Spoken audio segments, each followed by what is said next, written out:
জান্নাত সবকিছুই খুলে বলল। সব শুনে ইয়াহিয়া খান দীর্ঘশ্বাস ফেলে বলল। জান এখন চট্টগ্রামে আছে। জান্নাত বেগম অবাক হয়ে প্রশ্ন করে। কি সব বলছো? ও কিভাবে যাবে?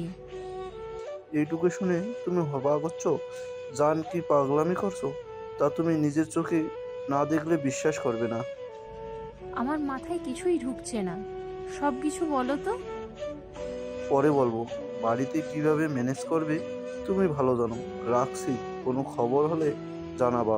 আর খেয়াল রাখো বাড়িতে কেউ যাতে টের না পায়। দোয়া করো মেয়েটা যাতে ভালো হয়ে যায়। হুম। আমি কেবলই নামাজ পড়ে উঠেছি। সারাদিন ঘর থেকে বের হতে পারিনি। কারো মুখোমুখি হতে ইচ্ছে করেনি। বড় আপা মনে হয় সন্দেহ করছে। তুমি স্বাভাবিক থাকো প্লিজ, নয়তো সব কিছু এলোমেলো হয়ে যাবে। ভাই, ভাবিকে বাঁচাতে পারবো না। হুম, জানি, চিন্তা করো না। আমি এই দিক সামলে নিব ইনশাআল্লাহ। আমাদের শানিমের কিছুই হবে না। আল্লাহ সব ঠিক করে দিবে। জান্নাত বেগম ফোন কেটে রুম থেকে বের হয়ে নিচে আসে। দুপুরে সবাই খেয়ে রেস্ট নিচ্ছে। জান্নাত নিচে কাউকে দেখতে না পেয়ে তরুণা বেগমের রুমের দিকে যায়। রুমের বাইরে দাঁড়িয়ে বলে। বড় আপা, আসবো? আয় ভিতরে, অনুমতি নেওয়ার কি আছে? জান্নাত বেগম ভেতরে ঢুকে দেখে তরুণা বেগম বেডে বসে হাদিসের বই পড়ছে। জান্নাত গিয়ে পাশে বসে। জান্নাতকে দেখে বইটা পাশে রেখে জিজ্ঞাসা করে। কি রে, মাথা ব্যথা কমছে? হুম, একটু কমেছে। জান জান এসেছে বাড়িতে। সকালে খেলেও না, না খেয়ে বের হয়ে গেল।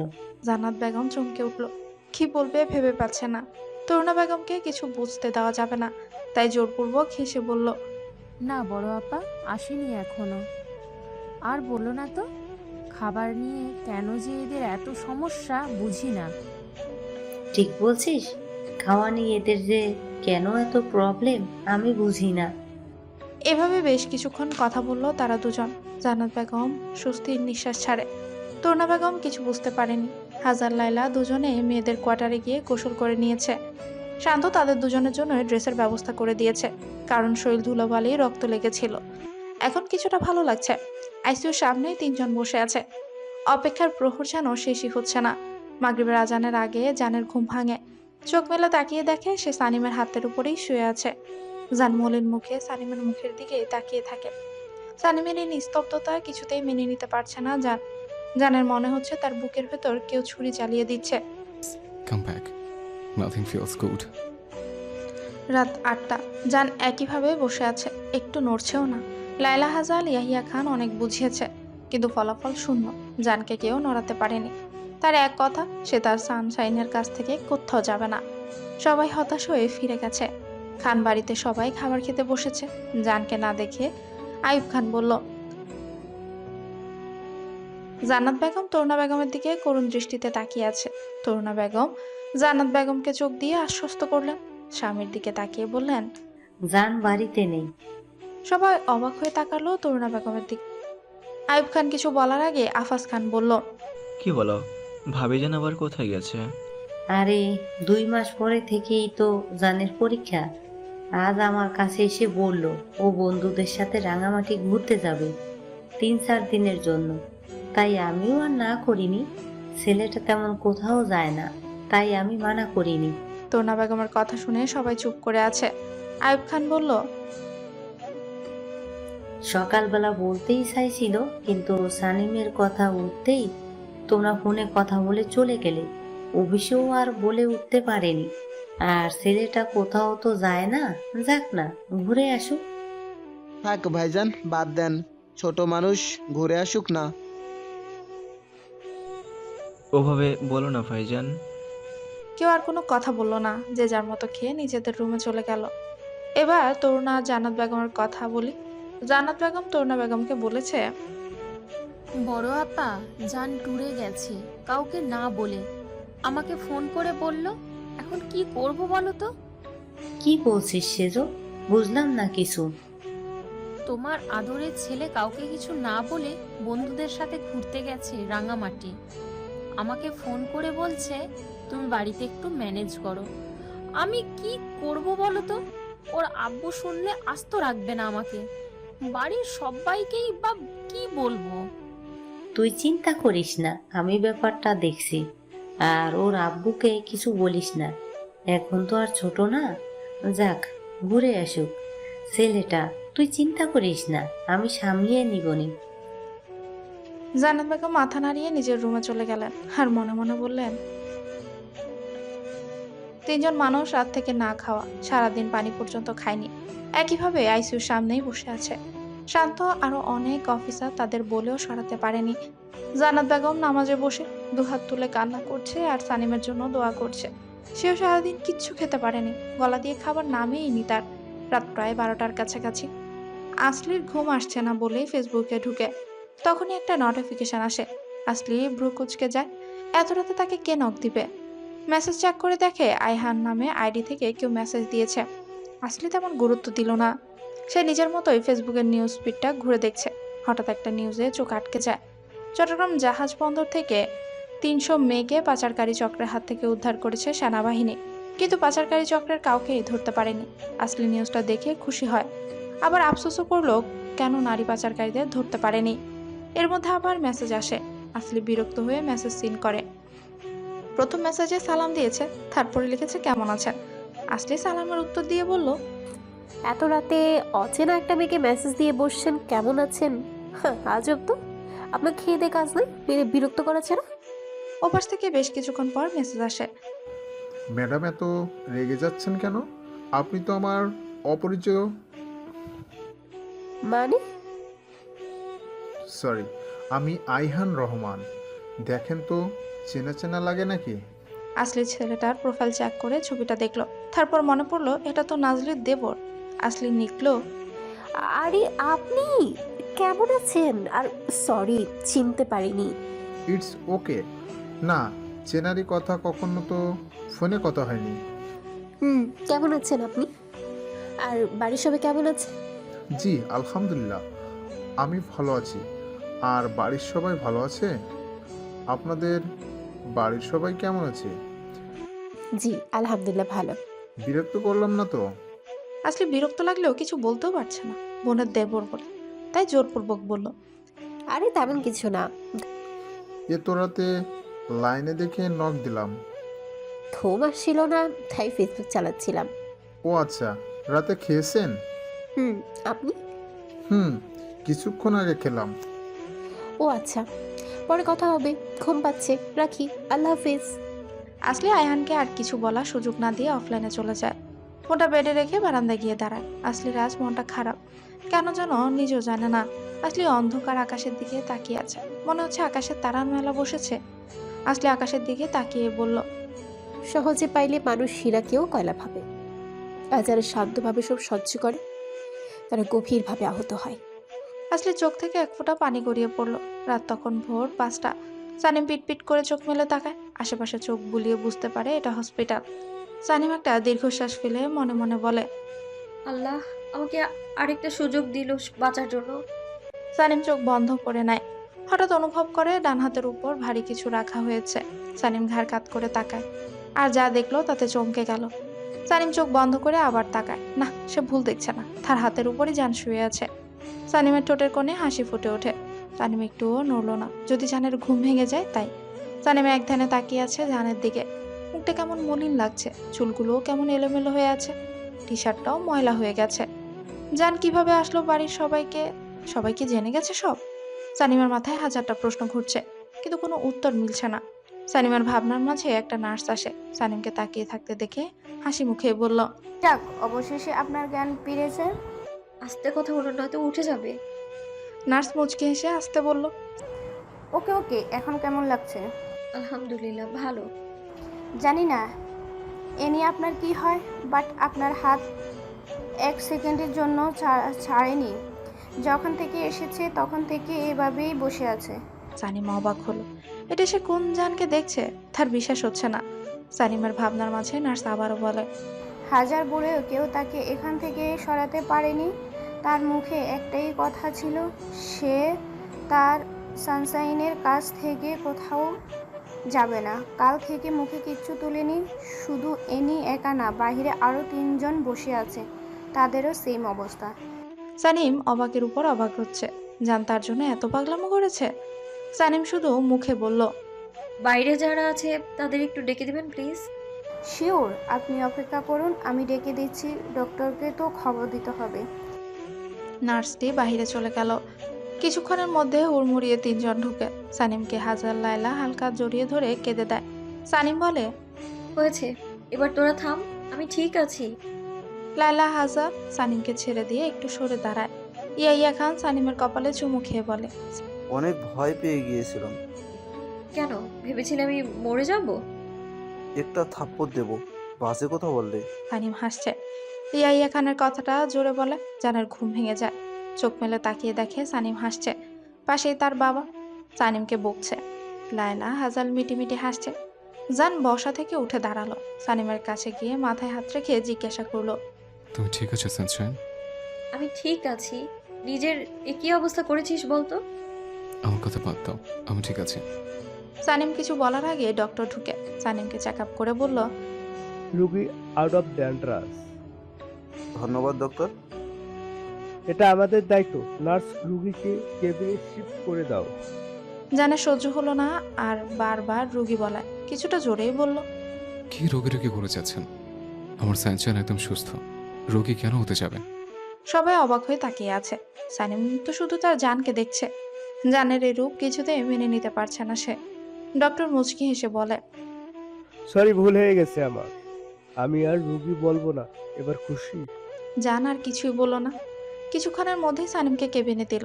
জান সানিমের মাথার কাছে বসে আছে। সানিম সবার উদ্দেশ্যে বলল, মনে হয় কারোরই খাওয়া হয়নি। লালা, যা তো সবার জন্য খাবার নিয়ে আয়। লায়লা আর হাজাল চলে গেল খাবার আনতে। সানিম তার বাবাইয়ের দিকে তাকিয়ে বলল, বাবাই, তুমি জানকে নিয়ে যাও, ওর টি শার্টে ময়লা লেগে আছে, ওর গোসল করার ব্যবস্থা করো। জান, চলো আমার সাথে। আমি কোথাও যাব না। জান, এবার কিন্তু থাপ্পড় খাবি। কাল থেকে জেদ ধরে বসে আছিস। আর সানিমি তো এখন অসুস্থ। চাচু বকো না তো, আমি বুঝিয়ে বলছি। জান মাথা নিচু করে বসে আছে। সানিম জানের দিকে তাকিয়ে বলল, জান তাকা আমার দিকে। জান সানিমের দিকে তাকায়। সানিম মুচকি এসে বলে, আমি ঠিক আছি তো। এখন তুই গিয়ে গোসল করে ফ্রেশ হয়ে আয়। দেখ তোর শরীরে ধুলো লেগে আছে, ঘামের গন্ধ আসছে, মানুষ কি বলবে বলতো? গোসল করেই তো আবার চলে আসবি। কথা শোন লক্ষ্মী। জান সানিমের দিকে তাকিয়ে থেকে উঠে গেল। ইয়াইয়া খান জানের পিছু নেয়। সানিম বুক ভরে শ্বাস নেয়। জানের যাওয়ার দিকে তাকিয়ে বিড়বিড় করে বলল, এত সুখ সুখ কেন লাগছে? জান আমার জন্য কষ্ট পাচ্ছে, পাগলামো করেছে, এটা আমার জন্য কতটা আনন্দের তা হয়তো কাউকে বোঝাতে পারবো না। আল্লাহ যা করে তা বান্দার ভালোর জন্যই করে। আল্লাহ তোমার উত্তম পরিকল্পনা। আজ আমার গুলি না লাগলে হয়তো আমি জানকে এইভাবে পেতাম না। সানিম হাসছে। এই হাসিতে নেই কোনো কষ্ট, নেই কোনো মিথ্যে, আছে শুধু সুখ। লায়লা হাজাল রুমে ঢুকে সানিমকে হাসতে দেখে তাদের ঠোঁটেও হাসি ফুটে ওঠে। কিরে, হাসছিস কেন? আজ যে আমার খুশির দিন, তাই। তুই এইভাবেই থাকিস সারা জীবন প্লিজ। তোদের মতো কিছু বন্ধু থাকতে আমি কি খারাপ থাকতে পারি বল? হয়েছে, আর পাম দিতে হবে না। ওদের কথার মাঝে জান রুমে ঢুকে। তার পেছনে ইয়াইয়া খানও ঢুকে হাতে টাওয়াল নিয়ে। জানা চুল থেকে পানি পড়ছে, ঠিক মতো চুলটাও মুছেনি। কোনো মতে গোসল করে অমনি এসেছে। সানিম আস্তে করে জানকে ডাক দেয়। জান এগিয়ে আসে। সানিম টুলে বসতে ইশারা করে। জান তাই করলো। সানিম ইয়াইয়া খানকে ইশারা করলো চুল মুছে দিতে। তিনিও তাই করলেন। জান চুপ করে বসে আছে। সবাই খাবার খেতে বসেছে। জান সানিমকে ধরে বসিয়ে দেয়। নিজেও সানিমের পাশে বসে স্যুপ খাইয়ে দিতে লাগলো। সানিমের খাওয়া শেষ হতে সানিম বলে, এবার তুইও খেয়ে নে। জান তাই করলো। নিজেও খেতে বসলো। নার্স এসে সানিমকে ওষুধ খাইয়ে দিয়ে গেল। খাওয়া শেষ হতে ইয়াহিয়া খানের ফোনটা বেজে ওঠে। দেখে জান্নাত বেগম ফোন দিচ্ছে। ইয়াহিয়া খান সানিমের দিকে ফোন বাড়িয়ে দেয়। সানিম ফোন রিসিভ করে। সানিমের কি অবস্থা? সারা রাত একটিবারও ফোন দাওনি? মেয়েটার খবর শোনার জন্য ফোন দিয়ে বসেছিলাম, কখন ফোন দিবে? তুমি ফোন দিলে না দেখে আমি নিজেই দিলাম। মনিমা, আমি ঠিক আছি। তোমার সানিমা একদম ঠিক আছে, চিন্তা করো না তো। জান্নাত বেগম খুশিতে কান্না করে দেয়। সে কখনো ভাবেনি সানিম ফোন ধরবে। কান্না করছো কেন? আমি ভালো হয়ে গেছি, তুমি খুশি হওনি? খুশি হব না কেন? আমার মেয়ে ঠিক আছে এটা জানার পর কোনো মা খুশি হবে না বলো তো? এখন যাও খেয়ে নাও, কাল থেকে তো মনে হয় কিছুটি খাওনি। আমি সবার সাথে পরে কথা বলে নিবনে, চিন্তা করো না। জান্নাত বেগম আচ্ছা বলে কল কেটে দেয়। সানিম তার বাবার দিকে ফোন বাড়িয়ে দিয়ে বলে, বাবাই বাসার সবাই কি জানে? না, শুধু জান্নাত আর জান জানে। না বলে ভালো করেছো, নয়তো জেনে গেলে বিপদে পড়ে যেতাম। আচ্ছা শোন, আমাকে বের হতে হবে। কিছু মেয়ের বাড়ির ঠিকানা এখনো জানতে পারিনি। কেন বাবাই? তারা অসুস্থ হয়ে পড়েছিল, এখন সুস্থ আছে, তাদের পৌঁছে দিতে হবে। আর আমার একটু কাজ আছে, আসতে দুপুর 2টা বাজবে। নিজেদের খেয়াল রেখো। আছে। ইয়াহিয়া খান চলে গেল। সানিম হাজাল আর লাইলাকে বলল, তোরা দুজন এবার গিয়ে একটু রেস্ট নে, অনেক ধকল গেছে। আচ্ছা, এখানে সেই রকম কোনো ব্যবস্থা আছে? আমাদের দুজনকে কোয়ার্টার দিয়েছে থাকার জন্য। কোথায় আছি আমরা? Chittagong army cantonment. ও আচ্ছা। আচ্ছা, তুইও রেস্ট নে, আমরা গেলাম। জান, তুমি যাবে না? আমি এখানেই থাকবো। লাইলা হাজাল আর কিছুই বলল না। সানিমের দিকে তাকিয়ে চোখ মারল। সানিম মুচকি হাসলো। ওরা চলে যেতেই সানিম জানকে বলল, যা তো কেবিনের দরজা লক করে আয়। জান তাই করলো। জান সানিমকে ধরে আবারও শুয়ে দিল। সানিম এক পাশে সরে গিয়ে জায়গা করে দেয়। সানিমের গুলি লেগেছে ডান পাশে। জানকে বাম পাশে শুতে ইশারা করলো। জান এখন দাঁড়িয়ে আছে। কি রে, দাঁড়িয়ে থাকবি নাকি এখানে এসে শুয়ে পড়বি? কোনটা? আমি এখানেই ঠিক আছে। আচ্ছা, তুই গিয়ে কোয়ার্টারে গিয়ে রেস্ট নে। রাতে ঘুমোতে পারিসনি। আর আমি ঠিক আছি, কিছু লাগলে নার্স আছে, ওরা দেখে নিবে। তুই যা, আমি ঘুমোবো। সানিম আর কোনো কথা না বলে চোখ বন্ধ করে নেয়। জান কিছুক্ষণ দাঁড়িয়ে থেকে চুপচাপ এসে সানিমের বাম পাশে শুয়ে পড়ে। সানিম মুচকি হাসে। সানিমের সাথে ছোঁয়া লাগায় জানের মধ্যে কেমন যেন অনুভূতি হচ্ছে। সানিম জানের মাথায় হাত বুলিয়ে দিচ্ছে। জান ক্লান্ত থাকায় কিছুক্ষণের মধ্যেই ঘুমিয়ে পড়ে। সানিম হালকা ঝুঁকে জানার কপালে চুমু খায়। বুকে ক্ষত জায়গাটায় টান লাগায় হালকা একটু ব্যথাও পায়, তবুও সেটাকে পাত্তা দেয় না। সানিম তাকিয়ে আছে জানের মুখের দিকে। তাকিয়ে থাকতে থাকতে একটা সময় সানিমও ঘুমিয়ে পড়ে। খানবাড়িতে সকালে ব্রেকফাস্ট করে ছেলেরা যে যার কাজে চলে গেছে। খাবার টেবিলে মেয়েরা বসে খাবার খাচ্ছে। খাবার খেতে খেতে আসিয়া বলল, বড় আম্মু, আপু কবে ফিরবে? তরুণা বেগম নিজের জন্য খাবার বেড়ে চেয়ারে বসতে বসতে বলে, জানি না মেয়েটা হুট করে কোথায় গেল, কিছুই বুঝলাম না, ফোনও করেনি। মুক্তা বেগম বলল, মেজো ভাইজান তো বলল তার ওইখানে গেছে কাজে। চিন্তা কেন করছেন বড় আপা? জান্নাত বেগম বললেন, ছোট ঠিক বলেছে, চিন্তা করো না তো বড় আপা, কাজ কমলে সানিম ঠিক ফোন দিবে। সাফা বেগম দুজনকে থামিয়ে দিয়ে একটু খোঁচা দিয়ে বলল, কি বলছিস? তোরা বাড়ির কাউকে কিছু না বলুক, অন্তত বড় আপাকে তো বলে যেতে পারতো। টেনশন হয় না বুঝি? এখন কি যেখানে সেখানে ওড়াউড়ির বয়স আছে? বয়স তো আর কম হলো না। মানুষ নানা রকমের কথা বলে, কেন মেয়ের বিয়ে দিচ্ছি না, 2 দিন পর তো বুড়ি হয়ে যাবে, তখন কেউ নিবে না। সাফা বেগমের শেষের কথাগুলো কারোরই পছন্দ হলো না। তরুণা বেগম কিছু বলার আগে আসলে বলল, আমার বোনকে এই পাড়ার লোকে খেতে দেয় নাকি পড়তে দেয়? কোনটা? কোনোটাই তো করে না। তাহলে এত কথা কেন বলবে এরা? আর তোমরাই বা কেন কান দাও? এরা পারে শুধু মানুষকে নিয়ে বাজে মন্তব্য করতে। আর তোমরা সেই কথার প্রতিবাদ না করে উল্টো সে কথায় তাল মেলাও। কি এমন বয়স হয়েছে আমার বোনের, যার জন্য বুড়ি হয়ে গেছে? এই আজেরা কথাগুলি না আর যেন কেউ না বলে এই বাড়িতে। যার মন চায় সে বিয়ে করবে, নয়তো না। অরুণা বেগম ধমকে দিয়ে বলে, আসলি বড়দের সাথে বেয়াদবি করিস কেন? চুপচাপ খেয়ে রুমে যা। আসলে চুপ না থেকে বলল, আম্মু ধমকাবে না, আমি অন্যায় কিছু বলিনি।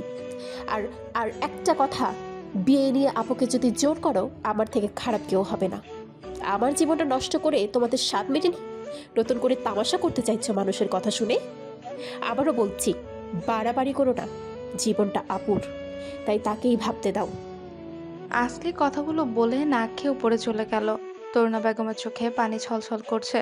চুপ থাকা মেয়েটা আজ সিংহের মতো গর্জে উঠেছে। সবাই চুপ, কেউ আর কোনো কথা বলছে না। তরুণা বেগম চোখের পানি লুকাতে কিচেনে চলে যায়। কারোরই আর খাওয়া হলো না। দিশা তার মায়ের দিকে তাকিয়ে বলে, হয়েছে তোমার শান্তি, সবাই না খেয়ে উঠে গেছে, এটাই তো চেয়েছিলে। জান্নাত বেগম দিশাকে থামিয়ে বলে, চুপ, আর একটা কথা না, খেয়ে কলেজে যা। মৃষা আর কোনো কথা না বলে চলে গেল। জান্নাত কিচেনে গেল, দেখলো তরুণা বেগম দাঁড়িয়ে দাঁড়িয়ে চোখের পানি ফেলছে। জান্নাত বেগম কাঁধে হাত রাখতে চমকে গেল। পেছন ঘুরে দেখে জান্নাত বেগম দাঁড়িয়ে আছে। তরুণা বেগম তাড়াতাড়ি মুখ মুছে বলে, কিরে, কিছু বলবি? জান্নাত বেগম বললেন, লুকিয়ে লুকিয়ে আর কত কাঁদবে বলো তো?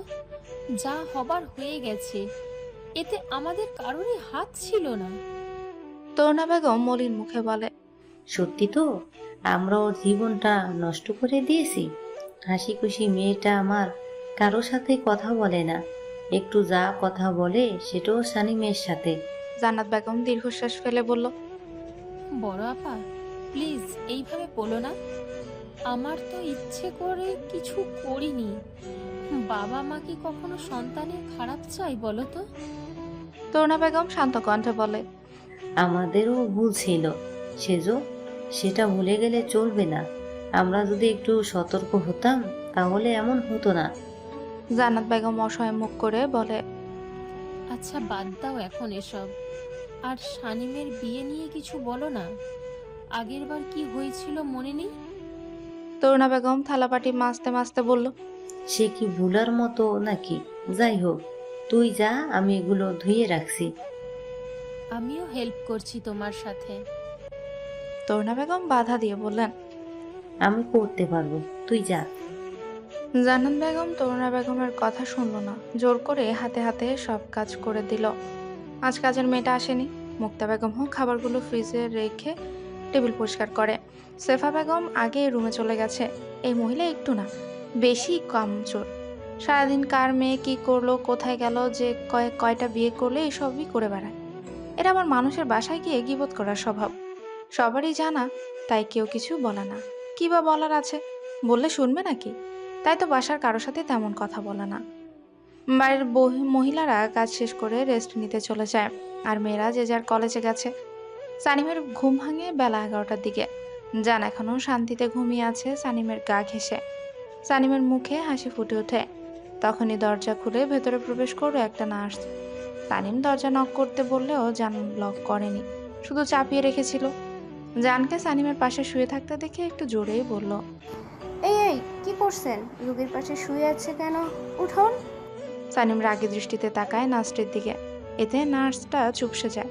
সানিম দাঁতে দাঁত চেপে আস্তে করে বলল, আওয়াজ নিচে, গলা দিয়ে যদি আর একটা জোরে সাউন্ড বের হয় তাহলে ডোরটা টেনে ছিঁড়ে ফেলবো, ইডিয়েট। সানিমের এমন রাগী ফেস দেখে, হুমকি দেওয়া দেখে নার্স ভয় পেয়ে যায়। মুখ দিয়ে আর কোনো একটা সাউন্ডও বের করতে পারলো না সে। ভয়ের তো চোখেই তাকিয়ে রইল। সানিম দাঁতে দাঁত চেপে আবার বলল, এখানে দাঁড়িয়ে থাকার জন্য এসেছেন? নার্সটি ভয়ে দ্রুত মাথা নাড়িয়ে না বোঝালেন। সানিম আবার বলে, তাহলে চুপ করে দাঁড়িয়ে আছেন কেন? নার্সটি একটু সাহস নিয়ে কাপা গলায় বলে, ম্যাম, আপনার মেডিসিন খাওয়ার টাইম হয়ে গিয়েছে, তাই এসেছি আর কি। সানিম জোরে একটা শ্বাস নিয়ে নিজেকে শান্ত করে, তারপর নিজে নিজে উঠে বসার চেষ্টা করে। নার্স ধরতে আসলে হাত দিয়ে বাধা দেয়। আস্তে আস্তে নিজে উঠে বসে, তারপর নার্সকে মেডিসিন দিতে ইশারা করে। নার্সও তাই করলো। সানিমের মেডিসিন খাওয়া শেষ হতে নার্স আর দাঁড়ায় না, দ্রুত পায়ে বের হয়ে যায়। যাওয়ার আগে দরজা চাপিয়ে দিতে ভুলেনি। সানিম নার্সের কর্মকাণ্ড দেখে বাঁকা হাসে। নার্স কেবিন থেকে বের হয়ে জোরে জোরে শ্বাস নিচ্ছে। শান্ত সানিমের কেবিনের দিকে যাচ্ছিল। নার্সেরকে হাঁফাতে দেখে শান্ত এগিয়ে এসে জিজ্ঞাসা করে, কি হয়েছে? আপনি এইভাবে হাঁপাচ্ছেন কেন? নার্স কিছু না বলে কেবিনের দিকে ইশারা করে। শান্ত ভ্রু কুঁচকে তাকালো নার্স দিকে। নার্সকে বলল, এটা তো ওই মেয়েটার কেবিন যার গুলি লেগেছিল। কি হয়েছে, তার ঠিক আছে তো? নার্স মাথা নাড়িয়ে বলে, জি স্যার, আর পেশেন্টের কোনো সমস্যা হয়নি, কিন্তু মেয়েটা কি ডেঞ্জারাস।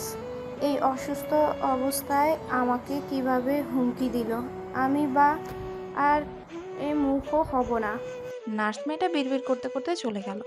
শান্ত অবাক হয়ে তাকিয়ে আছে। সবকিছুই তার মাথার উপর দিয়ে গেল, কিছুই তো বুঝলো না। সে একবার নার্সের দিকে তাকায়, তারপর আরো একবার কেবিনের বন্ধ দরজার দিকে তাকায়। শান্ত দ্বিধায় পড়ে গেল, কেবিনে যাবে কি যাবে না। শান্ত একটু ভাবলো, তারপর চলে গেল। কারণ শান্ত মেয়েটাকে পার্সোনালি চেনে না। কেবিনে গেলে মেয়েটা যদি বিব্রত হয়, তাই আর গেল না। বড় স্যার আসলে তার সাথে যাবে, তাই সে নিজের কাজে চলে গেল। সানিম বেডে হেলান দিয়ে বসে জানের দিকেই তাকিয়ে আছে একধানে। সানিম জানের মাথাটা নিজের কোলে রাখে। এতে সানিমের ক্ষত জায়গায় টান লাগে। সানিম ব্যথায় চোখ খিচে বন্ধ করে নেয়। জান একটু নড়ে উঠে ঘুমের ঘোরে সানিমের কোমর জড়িয়ে ধরে পেটে মুখ গুজে দেয়। সানিমের শরীরে মনে হয় 440 ভোল্টের কারেন্টের ঝটকা লাগে। সানিম জোরে জোরে নিঃশ্বাস নেয়, নিজেকে সামলে বিড়বিড় করে বলে, আমাকে কেন বেসামাল করে দিচ্ছিস ইয়ানু? আমি এমনিতেই তোর প্রতি গভীরভাবে আসক্ত। এমন করলে কি কি করে নিজেকে কন্ট্রোল করব আমি? সানিমের বাহা জানের চুলের ভেতর দিয়ে মাথায় বিলি কেটে দিয়েছে। সানিম চোখ বন্ধ করে আছে, হয়তো কিছু অনুভব করছে। 11:15টার দিকে জানের ঘুম ভাঙে। হঠাৎ অনুভব করে সে নরম কিছু জড়িয়ে আছে। জান ফট করে চোখ মেলে তাকায়, দেখলো সে সানিমের কোমর জড়িয়ে শুয়ে আছে। জান এক ঝটকায় শোয়া থেকে উঠে বসে। সানিম বুঝলো জান উঠে গেছে, তাই সে চোখ খুলল না। জান অপ্রস্তুত হবে তাই চোখ বন্ধ করেই শুয়ে আছে। জান আস্তে করে বেড থেকে নামে দাঁড়ায়, তারপর রুমটা ভালো মতো পর্যবেক্ষণ করে, তারপর বিড়বিড় করে বলে, না, কেউ আসেনি। রুমে দরজা তো আগের মতোই আছে। যাক, বাঁচা গেল। কেউ এভাবে দেখলে কেলেঙ্কারি হয়ে যেত। জান সানিমকে ধরে আস্তে করে শুয়ে দিল। জান সানিমের মুখের দিকে কিছুক্ষণ তাকিয়ে রইল, তারপর ওয়াশরুমে চলে যায়। জান যেতেই সানিম চোখ মেলে তাকিয়ে মুচকি হাসে। দরজা খট করে শব্দে সানিম আবারও চোখ বন্ধ করে নেয়। জান রুমে এসে তোয়ালে দিয়ে মুখ মুছে নেয়, তারপর জানলার কাছের দিকে পকেট থেকে ফোন বের করে মেহমতকে ফোন করে। মেহমত কল রিসিভ করে বলল, হ্যালো। মেহমেদ, কোথায় তুই? আমি তো কলেজে। তুই কোথায়? কাল থেকে কোনো খবর পাচ্ছি না। ফোন দিলাম, সেটও বন্ধ। সরি দোস্ত, আমি একটা কাজে চট্টগ্রাম আসছি কাল। মেহমত অবাক হয়ে বলে। তুই চট্টগ্রাম মানে? জান মেহমতকে থামিয়ে বলল, পরে সব বলবো, এখন যা বলছি মন দিয়ে শোন। বল। জান বলতে শুরু করলো, আমি আসার সময় বলে আসছে আমার বন্ধুরা মিলে রাঙামাটি ঘুরতে যাচ্ছে। তাই তোর সাথে যদি আমাদের বাড়ি কারোর সাথে দেখা হয় বা তোকে জিজ্ঞেস করে তুই কেন যাসনি, তাহলে বলবি তুই যাসনি আঙ্কেলের অসুস্থতার জন্য। বুঝছিস? বুঝেছি। আর শাবাশ কোথায়?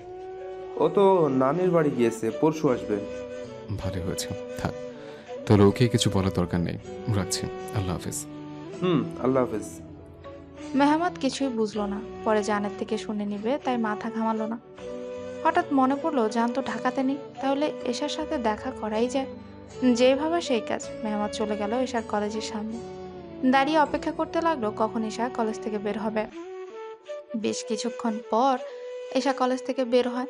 মেয়েটা আগের থেকে অনেকটা শুকিয়ে গেছে। আগে কত চঞ্চল প্রাণবন্ত ছিল, আর এখন কেমন চুপচাপ হয়ে গেছে। মেহমত তাকিয়ে আছে তার প্রেয়সীর দিকে। ঈশার পরনে কলেজ ড্রেস, কাঁধে ব্যাগ ঝুলিয়ে মাথা নিচু করে হাঁটছে। ঈশার কলেজ আর মেহমতের কলেজ একই জায়গায়। মেহমত ফাইনাল ইয়ারে আর ঈশা সেকেন্ড ইয়ারে। ঈশা মেহমতের পাশ কাটিয়ে চলে যাচ্ছিল। ঈশা অবশ্য খেয়াল করেছে মেহমতকে, কিন্তু না দেখার ভান করে চলে যাচ্ছিল। ঈশার ইগনোর সহ্য হচ্ছে না। ঈশার হাত ধরে উল্টো দিকে হাঁটতে লাগলো। ঈশা অবাক হলো, পরক্ষণেই চিল্লিয়ে বলল, কি করছেন কি ভাইয়া? কোথায় নিয়ে যাচ্ছেন? হাত ছাড়ুন। মেহমত রাগে চোখে তাকায়, দাঁতে দাঁত চেপে বলে, সিন ক্রিয়েট করবি না, চুপচাপ সাথে আয়, নো সাউন্ড। ঈশা ভয় পেয়ে যায়। ঈশা চঞ্চলতা থাকলেও একটু ভীতু প্রকৃতির মেয়ে। মেহমত ঈশাকে নিয়ে কলেজের পাশে পার্কে চলে যায়। সেখানে বড় একটা আম গাছের নিচে বেঞ্চে বসে। দুজনেই চুপ কর, কেউ কোনো কথা বলছে না। বেশ কিছুক্ষণ পর ঈশা বলল, ভাইয়া কিছু কি বলবেন?